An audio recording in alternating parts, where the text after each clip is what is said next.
ሰላምና ጤና በያላችሁበት ይድረሳችሁ ውድና የተከበራችሁ ቤተሰቦቻችን እንደምን አላችሁልን? ከሁለተኛው የዩቲዩብ ቻናላችን አዲስ ስፖርት ልዩ የተለያዩ የዝውውር ጉዳዮችን ልናካፍላችሁ እነሆ ዛሬም በዕለተ ቅዳሜ የምሳ ሰዓቱ የስፖርት የመረጃ ሰዓታችን በድጋሚ ተገናኘን።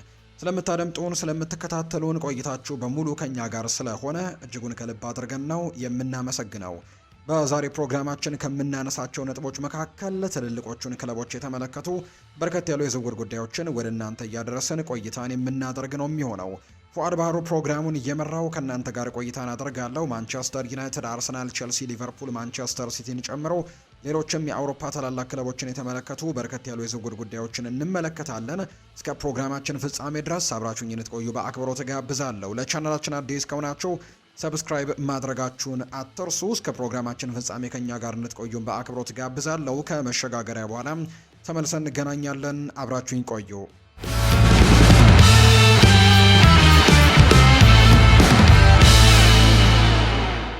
ወደ ቀዳሚው መረጃችን እናምራ። ኢንተር ሚላን በሚቀጥለው ሳምንት ከሊቨርፑል ጋር ቀጥተኛ ድርድር በማድረግ ስምምነት ላይ ለመድረስ እንደሚጠብቅ በመግለጹ ሊቨርፑል በከርቲስ ጆንስ ጉዳይ ላይ በቅርቡ ትልቅ ውሳኔ ሊወስን ይችላል ተብሏል። ጋዜጠኛ ኒኮላ ሼር እንደዘገበው ከርቲስ ጆንስ በዚህ ክረምት የኢንተር ሚላን ዋና የመሃል ሜዳ ኢላማ ሆኖ ቀጥሏል። የሴሪኤው ግዙፍ ክለብ እስከ 2031 የሚቆይ ውል በተጫዋቹ የግል ስምምነት ላይ አስቀድመው የተስማሙ ሲሆን ከአሁኑ ሊቨርፑል ፍቃድ እንዲሰጥም እየጠበቁ ነው።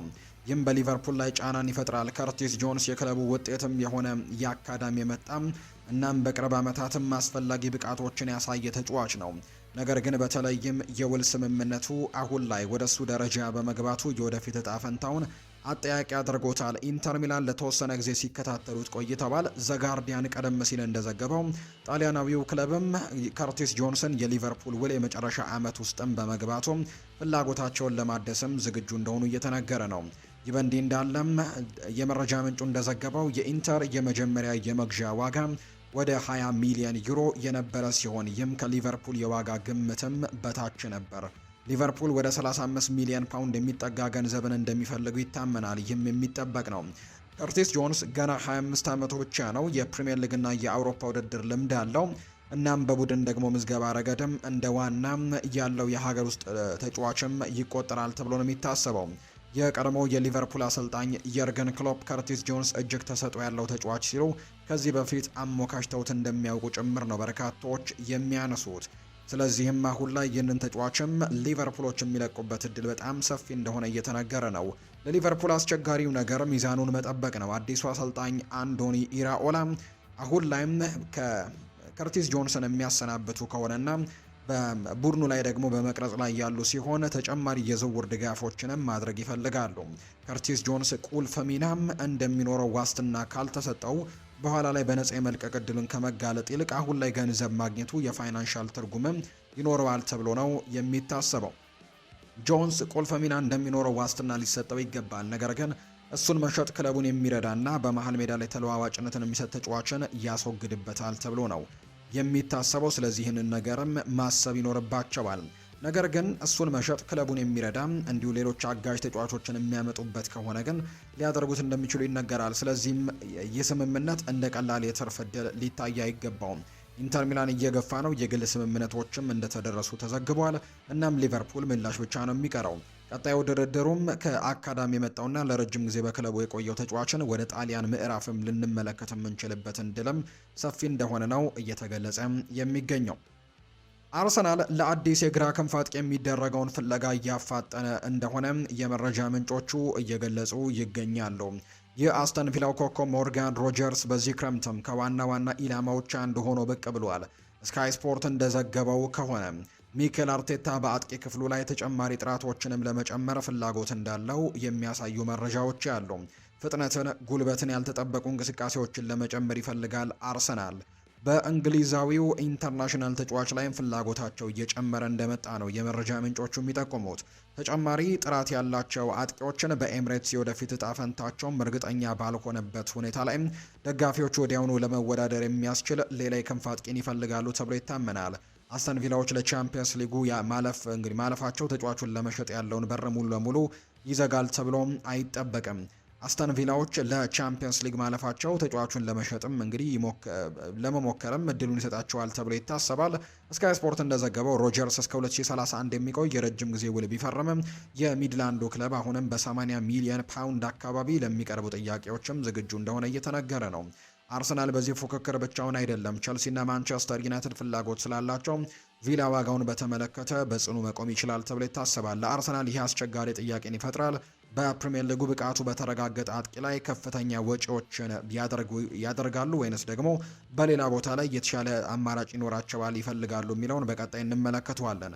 ሞርጋን ሮጀርስ ጠንካራ ግዢ ይሆናል። ከግራም ከመሃል ሜዳ መጫወት፣ ኳስን በግፊት መያዝና ለአርሰናል የተለየ የአጥቂ ስጋትንም መፍጠር ይችላል ተብሎ ይታሰባል። ነገር ግን 80 ሚሊዮን ፓውንድ ከባድ ኢንቨስትመንት ነው። በተለይም ክለቡ በሌሎች የቡድን ክፍሎች ላይ እየሰራ ባለበት በዚህ ሰዓት ከሮጀርስ ሁኔታ ውጪ አርሰናል የክለብ ብሩዥንም የክንፍ አጥቂ ክሪስቶስ ዞሊስንም ለማስፈረም የሚያስችል እንቅስቃሴን መርምረዋል። ያ እንግዲህ የመረጃ ምንጩ እንደሚዘግበው ከሆነ ግሪካዊው ኢንተርናሽናል በ40 ሚሊዮን ዩሮ ወይም በ34 ሚሊዮን ፓውንድ አካባቢ ሊገኝ የሚችል አማራጭ ተደርጎ ነው የሚቆጠረው። ይህም እሱን በጣም የተለየ አማራጭ ያደርገዋል ተብሎ ይታሰባል።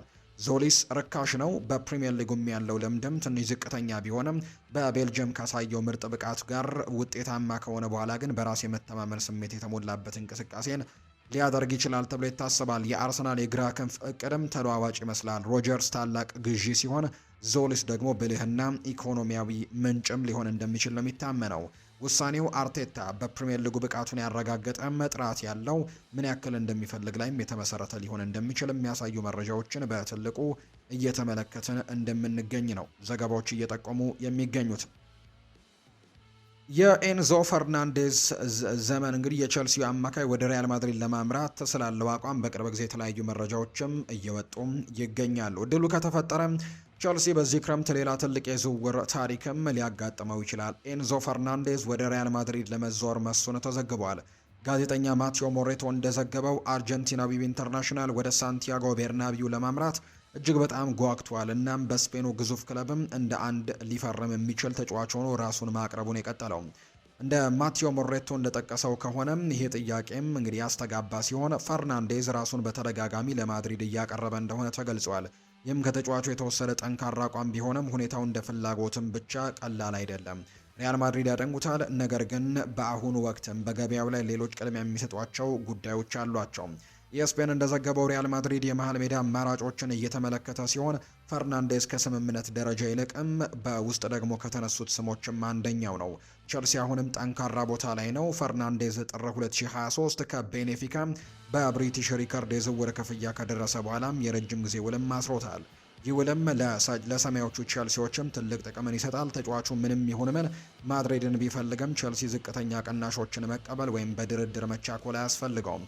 ዘሰን የዘገበው ዘገባ እንደሚያመለክተው ቸልሲ ከ120 ሚሊዮን ፓውንድ በላይ በሆነ ክፍያ እንደሚጠይቅ የተነገረ ሲሆን ይህም ደግሞ እጅግ ውድ ደግሞ የሆነ እንቅስቃሴ ያደርገዋል ተብሎ ነው የሚታሰበው።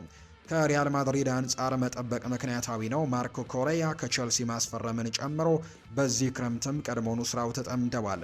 ለኤንዞ ፈርናንዴዝም ህልሙ ግልጽ ነው። ለቸልሲ ደግሞ መልእክቱ ግልጽ መሆን አለበት። ሪያል ማድሪድ ከፈለገው ከፍተኛ ገንዘብ መክፈል ይኖርበታል ተብሎ ነው የሚጠበቀው። ሌላኛው የሚነሳው ጉዳይ ይሄ ከተጠናቀቀ ድርድር እንግዲህ ይልቅ ዝውውር ፍላጎት ነው። ፈርናንዴዝ ማድሪድን በከፍተኛ ሁኔታ ይፈልጋል። ነገር ግን የማድሪድ ቅድሚያዎችና የቼልሲ ዋጋ ግምት አሁንም ሁሉንም ነገር ሊያዘገዩት እንደሚችሉ የሚያሳዩ ግምቶች ናቸው እየበጡ የሚገኙት። ማንቸስተር ዩናይትድ የመሃል ሜዳ ክፍላቸውን ትልቅ የግንባታ ስራም እየቀጠሉበት ባሉበት በዚህ ሰዓትም ኤድዋርዶ ካማቪንጋ ከሪያል ማድሪድ ለማስፈረም ፍላጎት እንዳላቸው ተዘግቧል። ጋዜጠኛ ሚጌል ሶሪያኖ እንደገለጸው ዩናይትድ ስለ ፈረንሳዊው ተጫዋች ሁኔታ እና ደግሞ ሊደረግ ስለሚችል የዝውውር ሁኔታም ጠይቀዋል። ዩቬንቱስ ለተጫዋቹ ሁኔታም ጥያቄ ያቀረቡ ሲሆን ቸልሲ ደግሞ አማካዩን ወደ ፈረንሳይ የመመለስ እድልን እየተከታተሉ ይገኛሉ። ሪያል ማድሪድ በሳንቲያጎ ቤርናቢው እንደ ቀድሞው የማይነካ ተደርጎ ለማይታየው ለ23 ዓመቱ ተጫዋችም 60 ሚሊዮን ዩሮ ዋጋ እንደቆረጡለት ነው የተነገረው። ይህም ለዩናይትድ ቁልፍ መረጃ ነው። እንደ ካማቪንጋ ያለ ተሰጥኦም እድሜና ልምድ ያለው ተጫዋችም በዚህ ክረምትም ለዝውውር መቅረቡ እምብዛም አይታይም። ስምምነቱ ለማንቸስተር ዩናይትድ ለምን ጠቃሚ ይሆናል የሚለው ነው። ሮይተርስ እንደዘገበው ክለቡ የካሴሜሮን የውል ማራዘሚያ አማራጭ ላለመንቀሳቀስም በመወሰኑ ተጫዋቹ በውድድር ዘመኑ መጨረሻ ይለቃል። ማኑኤል ኡጋርቴም ሊለቅ እንደሚችል የሚነገር ሲሆን ዘ ጋርዲያን እንደዘገበው ዩናይትድ በዚህ ክረምት 2 አዳዲስ አማካዮችን ይፈልጋሉ። ካማቪንጋ ለዚህ የቡድን ግንባታ በትክክል ይስማማል። እንደ 6 ቁጥር 8 ቁጥር እንዲሁም አስፈላጊ ሆኖ ሲገኝ ደግሞ በግራ ተከላካይ ቦታ ላይ መጫወት ይችላል። የሱ ጉልበት፣ ኳስን የማንቀሳቀስ አቅም፣ የቻምፒየንስ ሊግ ልምድ በዩናይትድ የመሃል ሜዳ ላይ የቴክኒክ ደግሞ ደረጃን ወዲያውኑ ከፍ ሊያደርገው ይችላል ተብሎ ይታሰባል ነው የሚለው የመረጃ ምንጩ። ሪያል ማድሪድ አሁንም ጠንካራ ቦታ ላይ ነው። የካማቪንጋ ውል እስከ 2029 ድረስም የሚቆይ ሲሆን ዘገባዎች እንደሚያመለክቱት ከሆነ ተጫዋቹ በራሱ ተነሳሽነት ለመልቀቅም እየገፋ አይደለም። ይህ ማለት ዩናይትድ ማድሪድና ተጫዋቹን ማሳመን ይጠበቅባቸው ይሆናል።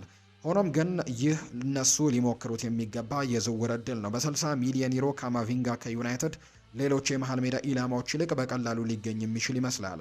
ይህም እስካሁን በጥያቄ ደረጃ ላይ ያለ ነው። ነገር ግን ማድሪድ በእርግጥም ለዝውውር ክፍት ከሆኑም ፓሪስ ሳን ዠርሜን ወይም ደግሞ ዩቬንቱስ ፍላጎታቸውን ወደ ተግባርም ከመቀየራቸው በፊት ዩናይትድ በፍጥነት መንቀሳቀስም ይኖርበታል ተብሎ ነው የሚጠበቀው። የአርሰናል የክረምት አዲስ የግራ ክንፍ አጥቂ ፍለጋ እየተፋጠነ ሲሆን ብራድሌ ባርኮላ የክለቡ በጣም አስደሳች ከሆኑ የአጥቂ ኢላማዎች መካከል አንደኛው ሆኖ ብቅ ብሏል። ለተወካዮችም ቅርብ የሆኑ የመረጃ ምንጮች ለከቼንድ ኦፍሳይድ እንደገለጹት አርሰናል ይህንን የፓሪስ ሰን ዠርሜን አጥቂ ከሚከታተሉት የፕሪሚየር ሊግ ክለቦች መካከል አንደኛው ነው። የፈረንሳዩ ክለብ የተጫዋቹ የዝውውር ዋጋ ከተሟላ እንዲለቅም ሊፈቅዱለት ይችላሉ። ይህ ለሚኬል አርቴታ ትልቅ እድል ነው። በተለይም አርሰናል በክንፍ መስመሮች ላይ ተጨማሪ ፍጥነት፣ ተለዋዋጭነትንና ቀጥተኛ ማጥቃቶችን ለመጨመርም የሚጠበቅበት ወቅት ነው። አርሰናል ቀድሞውኑ በአጥቂ መስመሩ ላይ ጥራት አለው። ነገር ግን ጋብሪኤል ማርቲኔሊን መክፋት የሚችል በቡካዮ ሳካ ላይ ያለውን ጫናም ማቃለል የሚችልና ለአርቴታም በትልልቅ ጨዋታዎች ላይ የተለየ አማራጭን የሚሰጥ ሌላ ምርጥ ደረጃ ያለው የክንፍ አጥቂን ይፈልጋሉ። ባርኮላ ለዚህ መገለጫም ትክክል ይስማማል ተብሏል። ፈረንሳዊው ኢንተርናሽናል ገና የ23 ዓመት ቢሆንም ቀድሞውኑ የቻምፒየንስ ሊግ ልምድ፣ የሊጓን ብቃትናም የከፍተኛ ደረጃ ኢንተርናሽናል ተጫዋችነት አለው። ትራንስፈር ማርኬት የገበያ ዋጋውን በ70 ሚሊዮን ዩሮ የዘረዘረ ሲሆን የፓሪስ ሰን ዠርሜን ውሉ እስከ 2028 ድረስ እንደሚቆይ ያረጋግጣል። ቁጥሮች አርሰናል በቅርበት ለምን እንደሚከታተሉት ያሳያሉ። ፉትሞብ በ2025-26 የውድድር ዘመን በፍሬንች ሊጓን ባደረጋቸው ጨዋታዎች 11 ግቦችንና 1 አሲስትንም መዝግቧል። እናም ሁል ጊዜም በቋሚነት የመጫወት ዋስትና ያልነበረው ተጫዋች ላደረጋቸው ጨዋታዎችም ጠንካራ ቁጥሮች ናቸው። በቡድን ውስጥ ስላለው ሚና ደግሞ የተሰማው ብስጭትም የዚህ ታሪክ ቁልፉ አካል ነው። ባርኮላ በፓሪስ ሰን ዠርሜን የቻምፒየንስ ሊግ ፍጻሜ ጨዋታ ከመጀመሪያው ቋሚ 11 ውጪ በመደረጉ ተበሳጭቶ ነበር። የሱ ወኪሎችም ከፓሪስ ሰን ዠርሜን ጋር የውል ንግግርን እያደረጉ ቢሆንም በትልልቅ ጨዋታዎች ላይ የመሰለፍ ዕድልን በማጣቱ የተሰማው ብስጭት እውነት ነው። አርሰናል ወደ 80 ሚሊዮን ዩሮ የሚጠጋ የዝውውር ጥያቄን ለማቅረብ እየተዘጋጀ ነው። ነገር ግን የፓሪስ ሰን ዠርሜን የዋጋ ግምት ከ100 ሚሊዮን ዩሮ በላይም እንደሆነ ይታመናል። የልዩነት ድርድሩ አስቸጋሪ ሊያደርገው ይችላል። በተለይም ሊቨርፑል፣ ማንቸስተር ሲቲ፣ ማንቸስተር ዩናይትድ፣ ቼልሲ፣ ባየር ሚኒክ፣ ባርሴሎና እና ሌሎችም የአውሮፓ ክለቦች ሁኔታውን እየተከታተሉበት ባሉበት በዚህ ሰዓት ቢሆንም የአርሰናል ፍላጎት አሳሳቢ ይመስላል። ይህ እንዲሁ የማድረግ ግዢ አይደለም። ባርኮላ አቅም ያለው ለረጅም ጊዜ ጥቅም የሚሰጥና እውነተኛ የቻምፒየንስ ሊግ ጥራት ያለው ተጫዋች ነው። አርሰናል የፓሪስ ሰን ዠርሜንን ውሳኔ ለመፈተሽ ዝግጁ ይመስላል። የፈረንሳዩ ክለብ የዝውውር እድሉንም እንግዲህ ከከፈቱ ይህም የአርሰናል የክረምቱ ትልቅ የዝውውር መግለጫ ሊሆን እንደሚችል የሚያሳዩ መረጃዎችም እየወጡ ይገኛሉ። ማንቸስተር ዩናይትድ የዌስትሃም ዩናይትዱን አማካይ ማቴዎስ ፈርናንዴስን ለማስፈረም በሚደረገው ጥረት ትልቅ ድጋፍን አግኝቷል። በትዊተር ላይ በወጣም መረጃ እንደሚያመለክተው ተጫዋቹ ከቶትናም ይልቅ ወደ ኦልድ ትራፎርድ መዛወርን ይመርጣል። ዘገባው እንዳመለከተው ፈርናንዴስ ለኤጀንቱ እንደተናገረው ማንቸስተር ዩናይትድ የፈለገው መዳረሻ እንደሆነና ዩናይትድ ስለሚቀጥሉት እርምጃዎች ንግግር እንዲጀምሩም ጠይቋል። ይህ መረጃ ከኤክስ የተገኘ በሆኑ በጥንቃቄ መታየት ቢኖርበትም የዝውውር ሂደቱ ግን ይህንን የሚደግፍ ነው ተብሏል። ዩናይትድ ለበርካታ ሳምንታት ከፈርናንዴስ ጋር በብርቱ ተያይዞ የቆየ ሲሆን ስካይ ስፖርት እንደዘገበው ክለቡ ለዌስትሃም ዩናይትድ አማካይ ስምምነት ለማድረግም እንዳሰቡ መሆኑን ነው ያስታወቀው። ተመሳሳይ ዘገባ እንደሚጠቁመውም ዌስትሃም ዩናይትድ ተጫዋቹን በ80 ሚሊዮን ፓውንድ አካባቢ እንደሚገምቱትና ለመሸጥ ምንም አይነት መቻኮል እንደሌለባቸው ነው የተናገረው። ፎክስ ስፖርት በቅርቡ እንደዘገበው ስፐርስ ጥያቄ ማቅረባቸውን ቢገልጽም ዩናይትድ ግን በተጫዋቹ ወኪሎች አካባቢ ከፍተኛ ድርድርን በማድረግም የተሻለ ቦታ ላይ እንዳሉ ነው የሚሰማቸው። የተጫዋቹ ምርጫ አስፈላጊ ያደርገዋል። ፈርናንዴዝ በእርግጥም ማንቸስተር ዩናይትድን ከፈለገ ለኦልትራፎርዱ አመራሮች ድርድሩን ቀላል ሊያደርግላቸው ይችላል። እንዲሁም ቶተናም ፍላጎታቸውን ወደ ከባድ ጥያቄም የመቀየር እድላቸው በጣም ያጠባዋል። ስፐርስ በዚህ ክረምት ለፈርናንዴዝና ለሳንድሮ ቶናሊ እያደረጉት ባለው ጥረትም በገበያው ላይ ያላቸው አቋምን ለማሳየትም ዝግጁ ናቸው። ለዩናይትድ ይህ ስምምነት ትርጉም አለው። ክለቡ የመሃል ሜዳ ክፍላቸውን እያደራጁ ሲሆን ኳስን መቆጣጠር፣ ማቀበልና የፕሪምየር ሊግ ከባድ ፍጥነትን መቋቋም የሚችሉ ተጫዋቾችን ይፈልጋሉ ተብሏል። ፈርናንዴዝ ያንን የጉልበትና የቴክኒክ ጥራትን ቅልቅልም ያቀርባል። የዌስትሃም ዩናይትድ ከሊግ መውረድም በሁኔታው ላይ ተጽዕኖች ሊኖረው ይችላል ተብሎ ይታሰባል። ዌስትሃሞች ከፍተኛ ክፍያን ይፈልጋሉ፣ ነገር ግን የፋይናንስ ጫናን በመጨረሻም ተጨባጭ ቅናሾችን እንዲመለከቱም ሊያስገድዳቸው ይችላል ተብሎ ነው የሚጠበቀው። ዩናይትድ አሁንም የሚሰራው ስራ አለም። ከዌስትሃም ዩናይትድ ጋር ምንም አይነት ስምምነት አልተደረሰም። የ80 ሚሊዮን ፓውንድም የዋጋ ግምቱ ትልቅ መሰናክል ሆኖ ቀጥሏል። ነገር ግን ፈርናንዴዝ አሁንም ቢሆን እየገፋ እንደሆነ ይነገራል። በዚህ ዝውውር ላይ በንቃት ኤጀንቱ ወደ ዩናይትድ እየገፋው ነው። የዝውውር ፉክክሩም ወደ ኦልትራፎርድ አቅጣጫ ሊያጋድል የሚችልበት እድሉ እንዳለ የሚጠቁሙ መረጃዎችን ነው በትልቁ እየተመለከትን የምንገኘው። የማርሴው አጥቂ ሜሰን ግሪንውድ ወደ ሰሜን ለንደን ሊዘዋወር እንደሚችል ከተነገሩ የቅርብ ጊዜ ዘገባዎች በተቃራኒ ቶትንሃም ሆትስፐርስ በዚህ ክረምት ተጫዋቹን የማስፈረም ስራ እየሰራ አይደለም። እንደ ፋብሪዚዮ ሮማኖ ዘገባ ስፐርስ በአሁኑ ወቅት የቀድሞውን የማንቸስተር ዩናይትድ አጥቂ እየተከታተሉ አይደለም፣ እንዲሁም ምንም አይነት ንቁ ድርድርም እየተካሄደ አይደለም። ይሄ መረጃም ሮቤርቶ ዲ ዘርቢ ከዚህ ቀደም በፈረንሳይ አብረውት ከሰሩት ተጫዋች ጋር እንደገና ሊገናኙ ይችላሉ በሚል ሲሰራጭ የነበረ ግምት እንደሆነ ግልጽ አድርጓል። ይሄ ወሬ ሁልጊዜም በጥንቃቄ መታየት ያለበት ሆኖ ነበር የሚሰማው።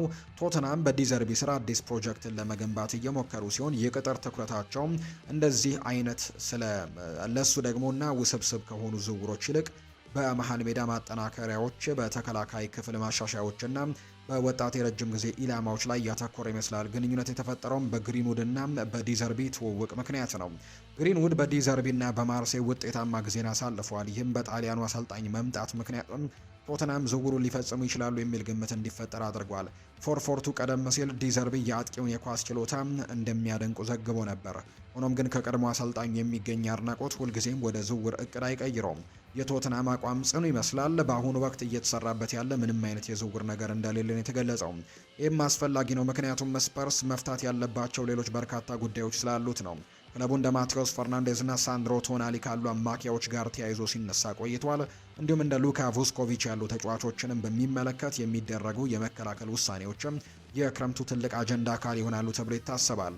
የተለያዩ መረጃዎች እየወጡ ይገኛሉ። የቶትናም ምንጮች የሜሰን ግሪንውድ ወሬን ውድቅ ማድረጋቸውን ይዘግባሉ። ይህም ደግሞ ታሪክ በአሁኑ ወቅት በቁም ነገር መታየት እንደሌለበት ነው አጠናክረው የሚናገሩት።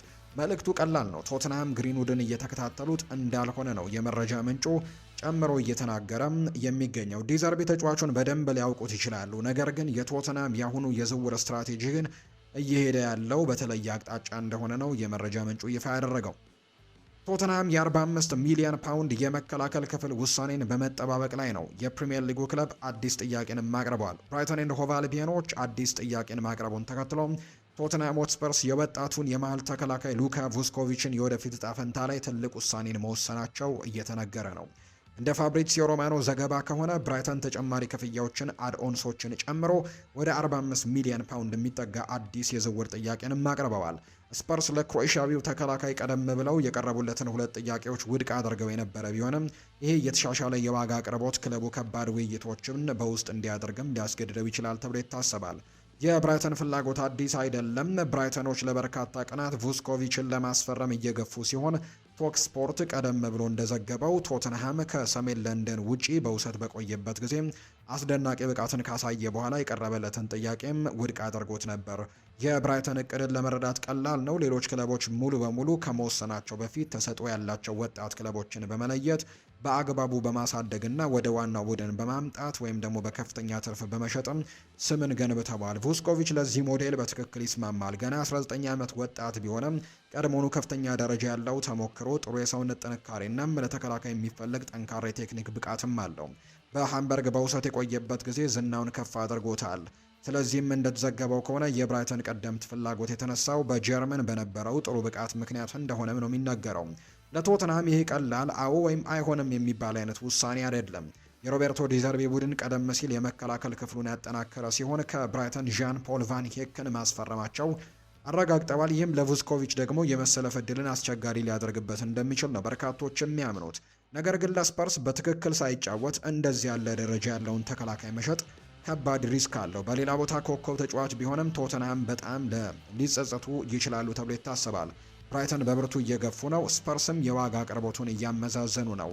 የቡስኮቪች ወደፊት እጣ ፈንታም አሁን የተመሰረተው ቶተንሃም የረጅም ጊዜ አቋሙን ከ45 ሚሊዮን ፓውንድ በላይ ከፍ አድርጎ በማየት ላይ እንደሆነ ነው የመረጃ ምንጩ የጠቆመው። ቸልሲ ሁለገብ አጥቂን ለማዘዋወር በ40 ሚሊዮን ፓውንድ በፕሪምየር ሊግ የዝውውር ሊያደርግ እንደሚችል ይጠበቃል።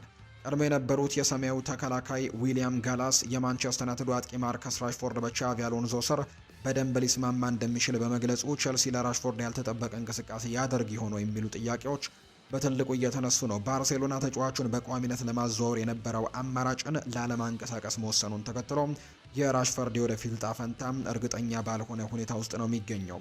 የእንግሊዝ ኢንተርናሽናል ተጫዋች ባለፈው የውድድር ዘመን በውሰት በካምፕ ኑ ባርሴሎና ያሳለፈ ሲሆን በሃንስ ፍሊክ ስርም ጠንካራ ጊዜን በማሳለፍ በሁሉም ውድድሮች 14 ግቦችን አስቆጥሯል።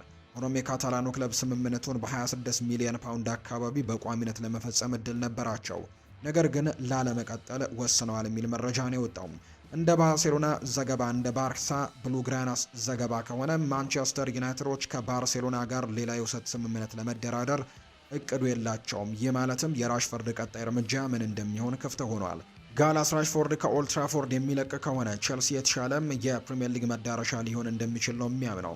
ሜትሮ በዘገባው አስተያየትም ጋላስ እንዲህ ብለው ጽፏል። ማርከስ ራሽፎርድ በባርሴሎና ጥሩ ብቃትን እንዳሳየም አስባለሁ። ጥሩ የሆነ ያጮት ሰዓትም ነበራቸው። በቋሚነት አለመፈረሙ አስገርሞኛል። ምን እየተፈጠረ እንዳለ አላውቅም።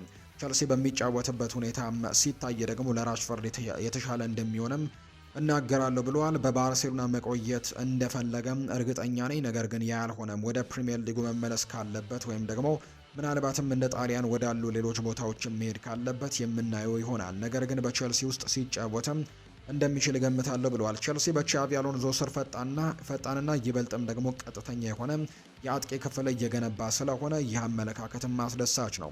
የራሽፎርድ ፍጥነት ቦታን በመጠቀም የማጥቃት ችሎታና በከፍተኛ ደረጃ ያለው ልምድም ለቸልሲ ከግራ መስመር የተለየ ስጋትን ይፈጥርላቸዋል ተብሎ ይታሰባል።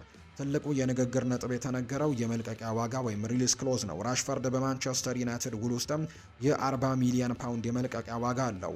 ምንም እንኳን አንዳንድ የፕሪምየር ሊግ ተፎካካሪዎች ይህንን እንዳይጠቀሙ ቢታገዱም ለቸልሲ ይህ ደግሞ አሁንም ደፋር እንቅስቃሴ ይሆናል። የራሽፎርድ ተሰጥኦ ግልጽ ነው፣ ነገር ግን ከዩናይትድ ማስፈረም ሁልጊዜም ጫና ይኖረዋል። እንደ ቶክ ስፖርት ዘገባ ከሆነ በዓለም ዋንጫው ላይ በእንግሊዝ ብሔራዊ ቡድን በክሮኤሽያ ላይ ያሳየው ብቃትም ገበያው ላይ ተጽዕኖ ሊኖረው እንደሚችል በርካቶች አንስተዋል። ቸልሲ እስካሁን ይፋዊ ጥያቄዎችን አላቀረበም፣ ነገር ግን ባርሴሎና ከራቀናም ዩናይትድ ግልጽ ከፈለገም ራሽፎርድ በክረምቱ በጣም ያልተጠበቁ የዝውውር ታሪኮች መካከል አንደኛው ሊሆን እንደሚችል ግምቶች እየወጡ እንደሚገኝ ነው የመረጃ ምንጩ ይፋ ያደረገው። ውድን የተከበራችሁ ቤተሰቦቻችን ለዛሬ ያዝንላችሁ አዳዲስ ስፖርታዊ ጉዳያችን ይህንን ይመስል ነበር። የዝውውር ጉዳዮችን በትልቅ ትኩረት ወደ እናንተ ያደረስንበት ፕሮግራም ይህንን ይመስል ነበር። ቆይታችሁን ከኛ ጋር ስላደረጋችሁ ከልብ አድርገን እናመሰግናለን። በቀጣይ ፕሮግራሞቻችን ሌሎች ርዕሰ ጉዳዮችን ይዘን በድጋሚ እንመለሳለን። መልካም ቀን እንዲሆንላችሁ ነው በአክብሮት የምመኘው።